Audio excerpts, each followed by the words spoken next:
Well, they finally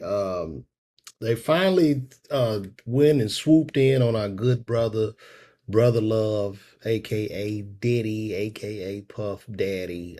Today or yesterday, the feds went and sweeped him, snatched him up out of the hotel unexpectedly, and it's not looking good for the brother, man. It's not looking good. This is the Fed. The feds have picked this case up, which means the feds typically have a 97% conviction rate.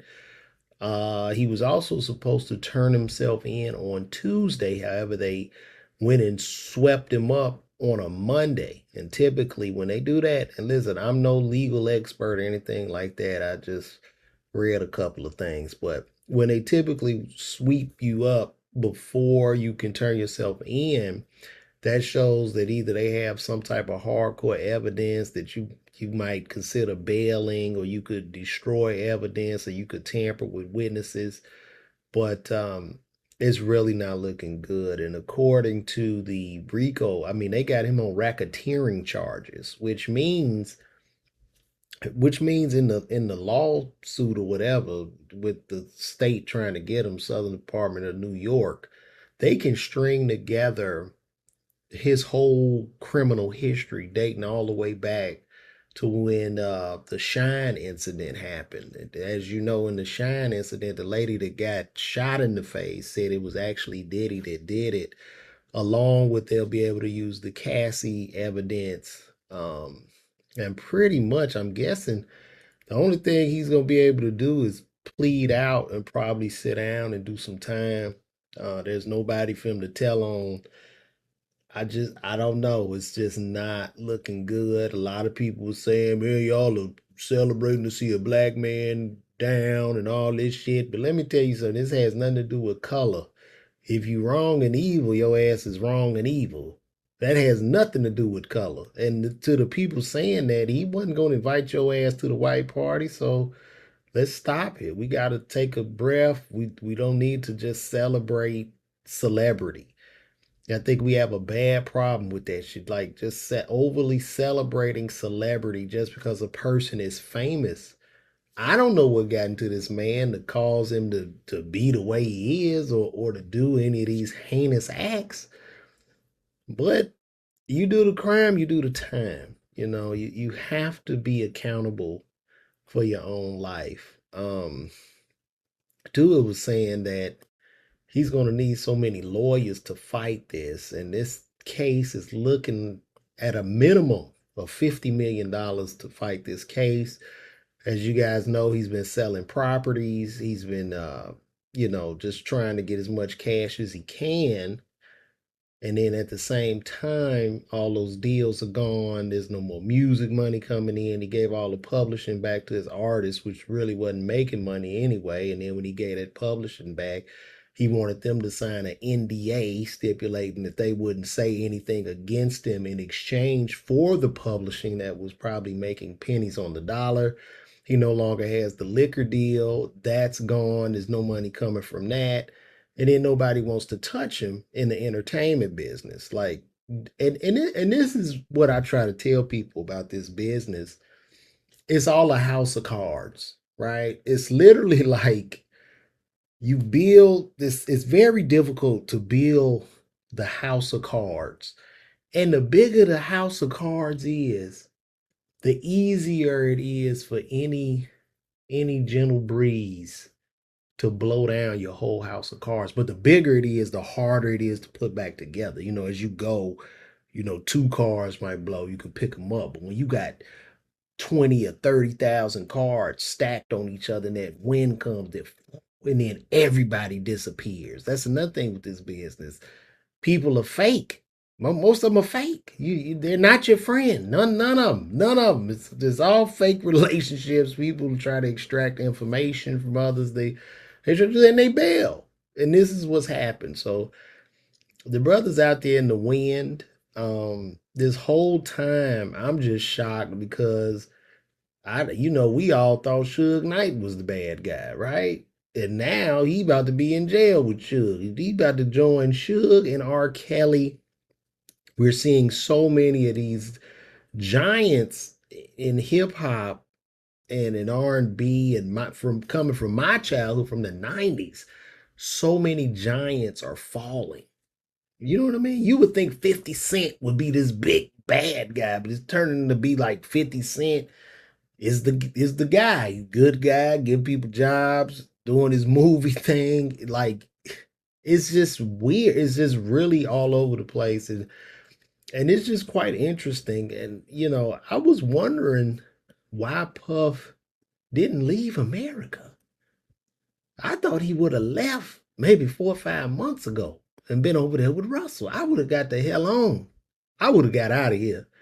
Because he had an open opportunity to leave. I would have left. I would have took my ass to Bali and I would have shacked up with Russell, man. I said, I ain't going back to America. You know what I'm saying? I got my money. And another thing too, they were saying since they swooped in on him that he could divulge a lot of his assets. And in a RICO case or in a racketeering case, if they somehow are able to show that the money that was made was off of racketeering and trafficking because he has a trafficking issue, they just got him on so much and they've just been building this and they didn't swoop in for nothing because it's such a high level case. A lot of people's asses is on the line from the DA to the mayor to the governor, and they have to get everything right. So for them to swoop in, they have checked off, when I tell you every single box to the T, every box is checked off. So I don't know, man. I feel most sorry for the brother's children. Um, I don't have much empathy for him. I do in a way, but it's still like you kind of brought it on yourself.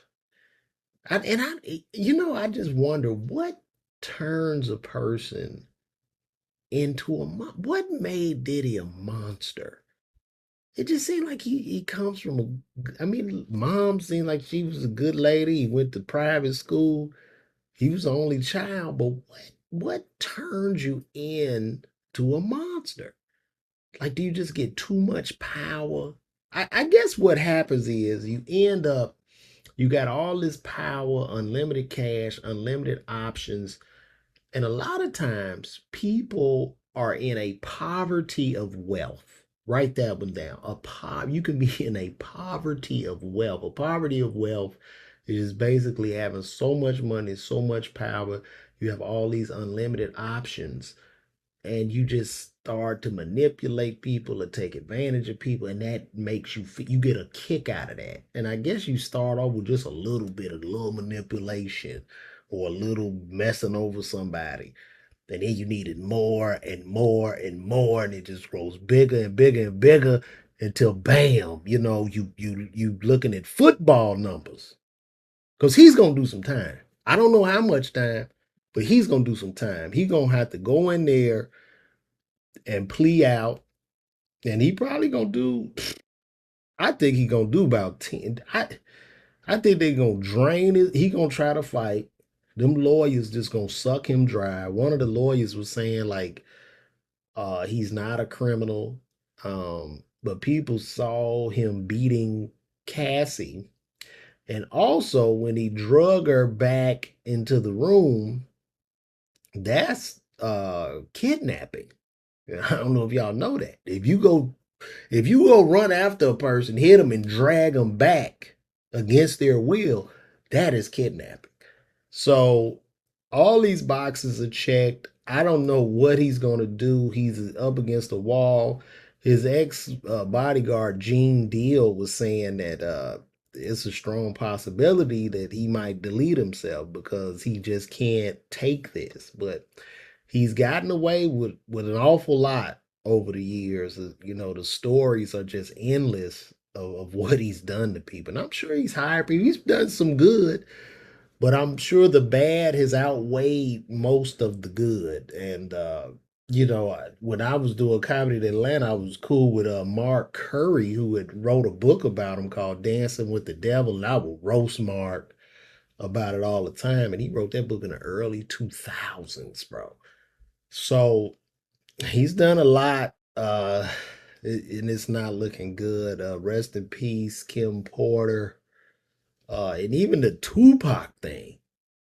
Like if they get him on that, it's really a wrap. So if y'all don't know, they were saying that with the whole Tupac situation, that uh I think Keefe D. First of all, they snatched up Keefe D. And he a old man now. He in court singing, he giving whatever information he can to get out. You know, and that's typically what criminals do. There's no honor amongst thieves. When they sit they tough ass down in front of that judge, they get to singing like choir people, and that's why I'm anti-street nigga because I can't be involved. I don't want that on me. Ick. So he's in court singing, and it was said that Puff gave a guy $1 million after the whole Tupac thing. I think the guy's name was Zip, Von Zip or something. But Von Zip is deceased. But allegedly, you know, he said something like, "Man, we'll take care of him or whatever." And I think Zip might have set it up or like instigated it and just got that paper. And, you know, RIP to Pop. But if they tie that to him, I mean, it's just curtains, man. It's curtains for the brother. I pray for the children. I pray for his mom.